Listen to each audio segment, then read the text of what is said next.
আমি যে জায়গাটাতে দাঁড়িয়ে আছি এটি ইটালির একটি প্রাচীনতম শহর নেপোলি।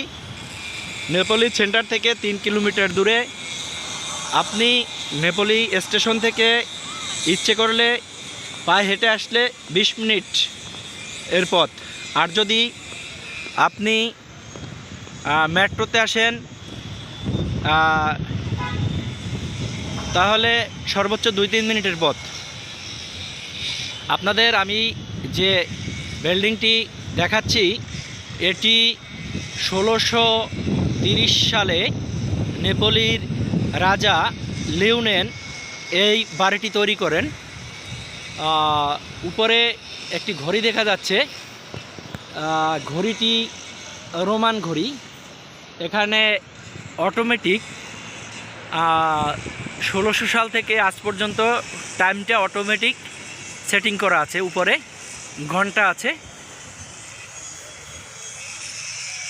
মনে হবে হয়তো কালের বিবর্তনে বিল্ডিংটি রিপেয়ারিং এর কাজ চলছে। আমি আপনাদের দেখাচ্ছি। আর এই পাশে এটি হচ্ছে পুরান কীর্তির এক রাজার বাড়ি। এখানে বর্তমানে ইটালির নেপোলির সেনাবাহিনীর গাড়ি, অর্থাৎ সেনা সদস্য তাদের ক্যাম্প এখানে, তাদের ট্রেনিং হয় এখানে। লাল ফিতা দিয়ে তাদের একটা নির্দিষ্ট এরিয়া আছে, এখানে ঢোকা যাচ্ছে না। আর আমাদের দেশে সেনা ক্যাম্পের ভিতরে ঢোকা অনেক মুশকিল, এখানে জনসাধারণ ঢুকতে পারে, কোনো সমস্যা নাই। আর হচ্ছে এখানে ওই পাশে নদী, আমি আপনাদের একটু পরে দেখাবো নদীটা। এখানে রাজা তার যে বাড়ি, এই বাড়িটিতে সে নদীর যে পরিবেশটা ওইটা উপভোগ করত। এখানে মোট 1013টি কক্ষ আছে। 5 একর জমিতে ভবনটি করা। ভবনটির সবার জন্য উন্মুক্ত, আমি অন্য একটি ভিডিওতে দেখাবো। আর কালের বিবর্তনে অনেক কিছু হারিয়ে গেল, আধুনিকতার ছোঁয়া এখানে লেগে আছে। ওপাশে একটি বড় বিল্ডিং তৈরি হচ্ছে নতুন।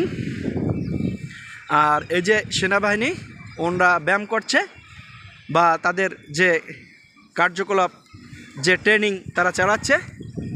এ হচ্ছে এখানে আপনি আসলে ওপারে নদীর ওপারে পাহাড়, আপনার মনটা জুড়িয়ে যাবে। আর কম বেশি এখানে বাংলাদেশি ভাইরা কাজ করছে। এই যে যে ভবনটা 600 বছরের মতো এখনও দাঁড়িয়ে আছে। কালের বিবর্তনে অনেক কিছু কম বেশি হারিয়ে গেছে, কিন্তু এখানে তারা রিপেয়ারিংয়ের কাজ করছে অত্যাধুনিক নিরাপত্তার মাধ্যমে। আর এই যে এ পাশটায় পর্যটক আসে। এখানে পর্যটকদের জন্য এত কিছু সহজ এবং নিরাপত্তা দেওয়া হয়েছে, আমার মনে হয় পৃথিবীতে আর অন্য কোনো দেশে নাই। ইটালির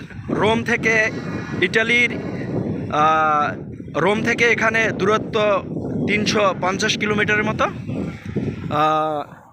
আবার কোনো এক ভিডিওতে আপনাদের সাথে দেখা হবে। নেপোলি থেকে ফারুক, ইটালি। ভালো থাকবেন। আসসালামু আলাইকুম।